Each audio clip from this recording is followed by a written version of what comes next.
David Goggins की जिंदगी की शुरुआत एक कठिन माहौल में हुई। वह 1970 के दशक में अमेरिका के एक गरीब और नस्लवाद से प्रभावित इलाके में पले बढ़े। उनके पिता ट्रनिस गॉगिंस एक नाइट क्लब के मालिक थे और उन्होंने अपने परिवार के साथ बहुत बुरा व्यवहार किया। गॉगिंस का बचपन अत्यधिक गरीबी, मानसिक और शारीरिक प्रताड़ना में बीता। इस अध्याय में गॉगिंस अपनी शुरुआती जिंदगी के बारे में बताते हैं और इस बात पर जोर देते हैं कि अगर हम सच्चाई को स्वीकार नहीं करेंगे तो कभी भी खुद को बेहतर नहीं बना पाएंगे।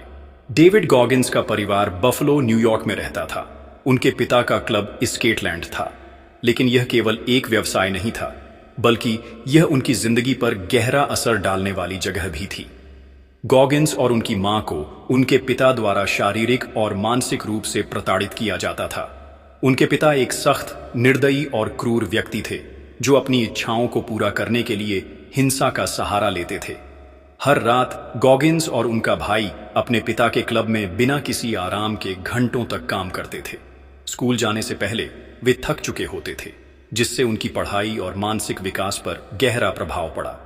उनकी मां इस अत्याचार को बर्दाश्त नहीं कर पाई और जब गॉगिंस लगभग 8 साल के थे तब वे अपने बच्चों को लेकर अपने पिता को छोड़कर भाग गईं। अपनी मां के साथ भागकर डेविड इंडियाना नामक शहर में आ गए, लेकिन यहां भी मुश्किलें कम नहीं हुईं। वे बहुत ही गरीब थे और एक छोटे से अपार्टमेंट में रहते थे जहां रहने की स्थिति बेहद खराब थी। स्कूल में नस्लीय भेदभाव आम बात थी।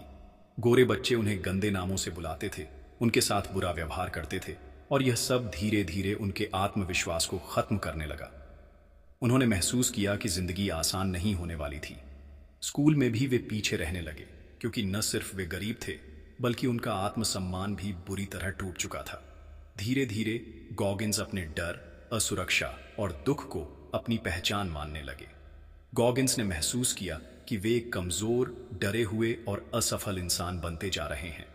उन्होंने खुद को विक्टिम मान लिया था, लेकिन यही वह मोड़ था जब उन्होंने खुद को बदलने का पहला कदम उठाया, सत्य को स्वीकार करना।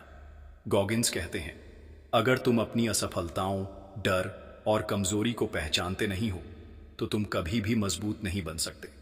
उन्होंने खुद से कड़वा सच स्वीकार किया। वे पढ़ाई में कमजोर थे, वे डरपोक थे, वे मानसिक और शारीरिक रूप से कमजोर थे। वे बहाने बनाते थे और हमेशा दूसरों को दोष देते थे। इस स्वीकार्यता ने उनके जीवन में एक नया अध्याय शुरू किया। उन्होंने खुद को विक्टिम के बजाय एक चैलेंजर के रूप में देखना शुरू किया। गॉगिंस ने खुद को बदलने के लिए एक अनोखा तरीका अपनाया, अकाउंटेबिलिटी मिरर। वे रोज अपने कमरे के शीशे के सामने खड़े होकर खुद से बात करने लगे। उन्होंने अपने आप से कड़वा सच बोला, तू कमजोर है, तू आलसी है, तू पढ़ाई में खराब है। लेकिन इसके साथ ही उन्होंने खुद को चुनौती भी दी, अगर तू वाकई बदलना चाहता है तो यह तेरी जिम्मेदारी है। कोई नहीं आएगा तुझे बचाने, तुझे खुद ही लड़ना होगा। उन्होंने शीशे पर छोटे छोटे नोट्स चिपकाए जिन पर उनकी कमजोरियां और उन्हें सुधारने के लक्ष्य लिखे हुए थे। यही आदत उनके जीवन की सबसे बड़ी ताकत बनी। गॉगिंस इस चैप्टर में हमें सिखाते हैं कि जब तक हम खुद से ईमानदारी नहीं रखेंगे तब तक बदलाव असंभव है। अगर आप असफल हो रहे हैं तो इसे स्वीकार करें, अगर आप डरते हैं तो इसे समझें, अगर आप आलसी हैं तो इसे मानें। सिर्फ अपनी कमजोरियों को पहचानने से ही आप उन्हें सुधार सकते हैं। इस अध्याय का मुख्य संदेश यही है, सच्चाई को स्वीकार करो, क्योंकि यही पहला कदम है मानसिक मजबूती की ओर। डेविड गॉगिंस ने मानसिक मजबूती के पहले कदम को तो समझ लिया, लेकिन क्या वे अपनी जिंदगी में बड़ा बदलाव ला पाए? उन्होंने नेवी सील बनने का सपना देखा, लेकिन उस समय वे 135 किलो के थे और पूरी तरह से अस्वस्थ थे। क्या वे खुद को बदल पाए? कैसे उन्होंने अपने शरीर और दिमाग को सुपर ह्यूमन बना दिया? पहले अध्याय में हमने देखा कि डेविड गॉगिंस ने अपनी जिंदगी की सच्चाई को स्वीकार किया। वे कमजोर थे, गरीब थे, पढ़ाई में खराब थे और एक डरे हुए इंसान बन चुके थे। लेकिन उन्होंने यह भी समझा कि अगर वे खुद को बदलना चाहते हैं तो उन्हें सच्चाई से भागने के बजाय उसका सामना करना होगा। अब दूसरे अध्याय में वे अपनी मानसिकता को पूरी तरह बदलने का सबसे अनोखा तरीका खोजते हैं। यह अध्याय गॉगिंस के जीवन का टर्निंग पॉइंट है, जहां से उनकी वास्तविक ट्रांसफॉर्मेशन की शुरुआत होती है। गॉगिंस को यह समझ में आ गया था कि अगर वे अपनी जिंदगी में कुछ हासिल करना चाहते हैं तो उन्हें अपनी असलियत से भागने के बजाय उसे स्वीकार करना होगा। उन्होंने एक साधारण लेकिन बेहद प्रभावी तकनीक अपनाई, जवाबदेही का आईना। हर रात वे अपने कमरे के शीशे के सामने खड़े होकर खुद से सच्चाई बोलते थे। वे अपने डर, असफलताओं और कमजोरियों को पहचानते और उनसे लड़ने की रणनीति बनाते। उन्होंने अपने आईने पर पोस्ट इट नोट्स, चिपकने वाले नोट्स लगाना शुरू कर दिया, जिनमें लिखा होता, तू ओवरवेट है, वजन कम कर, तेरी पढ़ाई खराब है, हर दिन 2 घंटे पढ़ाई कर, तेरा सेल्फ कॉन्फिडेंस कमजोर है, लोगों से बात करने की आदत डाल, नेवी सील बनना है, हर दिन एक्सरसाइज कर। यह तकनीक उनकी जिंदगी बदलने लगी, क्योंकि अब वे बहाने नहीं बना सकते थे। हर दिन वे आईने के सामने खड़े होते और खुद से पूछते, क्या मैंने अपने वादों को पूरा किया? अगर नहीं, तो उन्हें खुद से झूठ बोलने का कोई हक नहीं था। उस समय गॉगिंस 135 किलो के थे। बहुत ज्यादा वजन, खराब खानपान और बिल्कुल भी फिटनेस नहीं। लेकिन उन्हें नेवी सील बनना था, जिसका सबसे पहला नियम था बिल्कुल फिट और मेंटल टफनेस से भरपूर होना। जब उन्होंने पहली बार रिक्रूटर से बात की, तो उन्हें साफ मना कर दिया गया, तुम नेवी सील बनने के लायक नहीं हो, तुम्हें 3 महीने में कम से कम 50 किलो वजन कम करना होगा। यह सुनकर कोई भी आम इंसान हार मान लेता, लेकिन गॉगिंस ने खुद को एक मिशन पर लगा दिया। अब उनकी जिंदगी में सिर्फ एक ही मकसद था, नेवी सील बनने के लिए खुद को शारीरिक और मानसिक रूप से बदलना। उन्होंने अपने शरीर को पुश करने के लिए पागलपन की हद तक मेहनत करनी शुरू की। सुबह 4 बजे उठना और एक्सरसाइज शुरू करना, पूरी तरह हेल्दी डाइट अपनाना, हर दिन 10-15 मील दौड़ना, जिम में कई घंटे बिताना, रात में 2-3 घंटे पढ़ाई करना। उन्होंने यह ठान लिया था कि अगर वे नेवी सील नहीं बने, तो इसका मतलब होगा कि उन्होंने खुद की जिम्मेदारी नहीं ली। उन्होंने अकाउंटेबिलिटी मिरर को अपनी लाइफ का बॉस बना लिया। अगर उन्होंने कुछ गलत किया, तो शीशे में खुद को देखते ही उन्हें सच्चाई पता चल जाती। गॉगिंस को जल्दी ही समझ में आ गया कि शरीर नहीं, दिमाग हार मानता है। जब शरीर थक जाता है, दर्द होता है, तब भी दिमाग हमें आगे बढ़ने से रोकता है। लेकिन उन्होंने एक सिद्धांत अपनाया, द 40% रूल। जब तुम्हें लगता है कि तुम पूरी तरह थक चुके हो और अब कुछ नहीं कर सकते, तब भी तुम्हारे अंदर 60% ताकत बची होती है। जब वे दौड़ते और उनके पैरों में भयानक दर्द होता, तब वे खुद से कहते, अभी बस 40% हुआ है, असली ताकत तो अभी बाकी है। यही माइंडसेट उनकी सबसे बड़ी ताकत बन गया।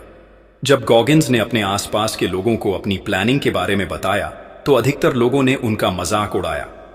तू नेवी सील नहीं बन सकता, तू बहुत मोटा है, इतना वजन कैसे घटाएगा, तेरा बैकग्राउंड बहुत कमजोर है, सील बनना तेरे बस की बात नहीं। लेकिन गॉगिंस ने सीख लिया था कि दूसरों की राय तुम्हारी हकीकत तय नहीं कर सकती। अगर वे यह सोचते कि लोग क्या कहेंगे, तो वे कभी आगे नहीं बढ़ पाते। उन्होंने यह मान लिया कि रिजेक्शन और क्रिटिसिज्म सिर्फ एक परीक्षा है, जो यह देखने के लिए ली जाती है कि तुम कितने गंभीर हो। उन्होंने नेवी सील बनने के सपने को छोटे छोटे टारगेट में बांट दिया। पहला टारगेट, हर हफ्ते 5 किलो वजन कम करना। दूसरा टारगेट, लगातार 100 पुशअप्स कर पाना। तीसरा टारगेट, 10 मील लगातार दौड़ना। उन्होंने यह महसूस किया कि अगर तुम एक बहुत बड़ा लक्ष्य रखोगे, तो वह असंभव लगेगा, लेकिन अगर उसे छोटे छोटे हिस्सों में तोड़ दो, तो हर दिन एक नई जीत होगी। खुद से झूठ मत बोलो, अपनी कमजोरियों को पहचानो, दूसरों की राय की परवाह मत करो। तुम्हारी मेहनत ही तुम्हारी पहचान बनेगी। खुद को असंभव चैलेंज दो, यही तुम्हें मजबूत बनाएगा। पहले छोटे लक्ष्य पूरे करो, फिर बड़े सपने पूरे होंगे। गॉगिंस ने ठान लिया कि वे नेवी सील बनकर दिखाएंगे। लेकिन अब उनके सामने सबसे कठिन चुनौती थी, हेल वीक। यह वह हफ्ता था जिसमें 80% से ज्यादा लोग हार मानकर सील ट्रेनिंग छोड़ देते थे। दिन रात बिना सोए, बिना रुके, असहनीय दर्द और मानसिक थकावट के बीच क्या गॉगिंस इसे पार कर पाए? क्या वे दुनिया की सबसे कठिन मिलिट्री ट्रेनिंग को पास कर सके? क्या उनका दिमाग और शरीर इस चुनौती को झेल सका? डेविड गॉगिंस की जिंदगी अब एक नए मोड़ पर थी।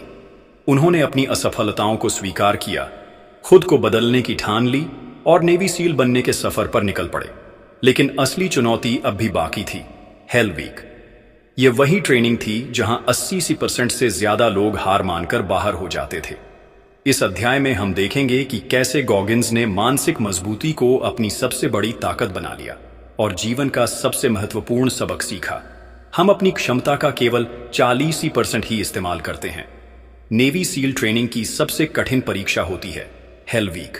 लगातार 130 घंटे की एक्सट्रीम फिजिकल और मेंटल ट्रेनिंग, 5 दिनों तक सिर्फ 2-3 घंटे की नींद, कई मील की दौड़, वह भी ठंडे पानी और भारी वजन के साथ, लगातार कड़ी मेहनत और कमजोरी की परीक्षा। यह टेस्ट यह देखने के लिए लिया जाता है कि कौन वाकई मानसिक और शारीरिक रूप से सील बनने के लायक है। इस दौरान अधिकतर लोग हिम्मत हारकर बाहर हो जाते हैं। डेविड गॉगिंस भी इस परीक्षा से गुजर रहे थे। उनकी हालत इतनी खराब हो चुकी थी कि उनके पैर छिल चुके थे, पूरी बॉडी सूज गई थी, उनकी हड्डियों में भयानक दर्द हो रहा था, नींद की कमी से दिमाग सुन्न हो गया था। लेकिन यहीं पर उन्होंने एक नया नियम अपनाया, द 40% रूल। जब तुम सोचो कि खत्म हो गए, तब असली शुरुआत होती है। जब गॉगिंस को लग रहा था कि अब वे और नहीं कर सकते, तब उन्होंने महसूस किया कि उनका दिमाग उन्हें धोखा दे रहा था। हमारे शरीर की असली ताकत तब बाहर आती है जब हम अपने दिमाग को कंट्रोल करना सीखते हैं। जब तुम्हें लगे कि अब तुम बिल्कुल खत्म हो चुके हो, तब भी तुम्हारे अंदर 60% ताकत बाकी होती है। यानी जब तुम दौड़ते हो और तुम्हें लगे कि अब और नहीं भाग सकते, तब असली परीक्षण शुरू होता है। जब तुम पढ़ाई कर रहे हो और दिमाग थक गया हो, तब असली सीखना शुरू होता है। गॉगिंस ने खुद को यही कहकर आगे बढ़ाया। उन्होंने अपने शरीर की तकलीफ को नजरअंदाज किया और बस आगे बढ़ते गए। अपने दिमाग को पत्थर बना दो। हेल वीक में सफल होने के लिए सिर्फ शरीर नहीं, दिमाग भी मजबूत चाहिए। गॉगिंस ने अपनी कमजोरी को ताकत में बदलने के लिए एक और नियम अपनाया, द कैलस्ड माइंड। जब कोई मजदूर रोज हथौड़ा चलाता है या लकड़ी काटता है, तो उसके हाथों पर मोटी परतें, कैलसेस बन जाती हैं, जिससे वह दर्द महसूस नहीं करता।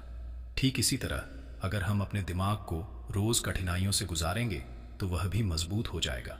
जब हम मुश्किलों से बार बार गुजरेंगे, तो हमारा दिमाग भी पहले से ज्यादा सहनशील और शक्तिशाली बन जाएगा। गॉगिंस ने खुद को सिखाया कि अगर वह हर दिन अपने दिमाग को चैलेंज करेगा, तो एक समय बाद कोई भी मुश्किल उसे हरा नहीं सकेगी। टेकिंग सोल्स का मतलब है अपने विरोधियों को गलत साबित करना।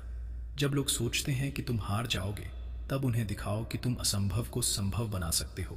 गॉगिंस को ट्रेनिंग के दौरान लगातार बताया जा रहा था कि वे ज्यादा देर तक नहीं टिक पाएंगे, लेकिन उन्होंने अपनी हिम्मत और मेहनत से अपने इंस्ट्रक्टर्स को गलत साबित कर दिया। अगर लोग तुमसे कहते हैं कि तुम सफल नहीं हो सकते, उन्हें गलत साबित करो। अगर कोई कहता है कि तुम में टैलेंट नहीं है, उसे अपनी मेहनत से जवाब दो। अगर कोई तुम्हें कमजोर समझता है, उसे अपनी ताकत दिखाओ। हेल वीक को सफलतापूर्वक पास करने के बाद गॉगिंस एक नेवी सील बन गए, लेकिन उनकी असली जीत यह थी कि उन्होंने अपने दिमाग पर काबू पा लिया था। उनका सफर यहीं खत्म नहीं हुआ। उन्होंने आगे जाकर अल्ट्रा मैराथन, वर्ल्ड रिकॉर्ड्स और मोटिवेशनल स्पीच देने की शुरुआत की। आज वे दुनिया के सबसे कठिन एथलीट्स में से एक हैं। उनकी कहानी सिर्फ एक आदमी की नहीं, बल्कि हर उस इंसान की कहानी है जो अपनी जिंदगी को बदलना चाहता है। डेविड गॉगिंस की कहानी हमें यह सिखाती है कि कोई भी स्थिति स्थायी नहीं होती। अगर तुम खुद को बदलना चाहते हो तो बदल सकते हो। तुम्हारी असली ताकत तुम्हारे दिमाग में है। अगर तुम खुद पर काबू पालो तो तुम कुछ भी कर सकते हो। हार मानना एक विकल्प है, लेकिन जीतने के लिए मानसिक मजबूती सबसे जरूरी है। अगर तुम अपनी जिंदगी में बदलाव लाना चाहते हो, तो गॉगिंस के 3 नियम याद रखो। 1, द 40% रूल। जब तुम सोचो कि अब खत्म हो गए, तब असली ताकत बची होती है। 2, द कैलस्ड माइंड। अपने दिमाग को इतना मजबूत बनाओ कि कोई भी चुनौती तुम्हें हरा ना सके। 3, टेकिंग सोल्स। अपने आलोचकों को गलत साबित करके दिखाओ। डेविड गॉगिंस ने अपनी जिंदगी को बदल दिया क्योंकि उन्होंने खुद को चुनौती दी। उन्होंने तय किया कि वे कभी बहाने नहीं बनाएंगे और कभी हार नहीं मानेंगे। अब सवाल यह है, तुम अपनी जिंदगी में कौन सा बड़ा लक्ष्य तय कर सकते हो? और क्या तुम खुद को इतना मजबूत बना सकते हो कि उसे हासिल कर सको? अगर हां, तो आज ही पहला कदम उठाओ। खुद से ईमानदारी से बात करो, अपने बहाने खत्म करो और अपने सपनों को सच करने की दिशा में बढ़ो। याद रखो, तुम्हारी असली ताकत तुम्हारे दिमाग में छिपी है। उसे बाहर निकालो और खुद को साबित करो। आपका एक छोटा सा सपोर्ट हमें और बेहतरीन वीडियो लाने के लिए प्रेरित करेगा।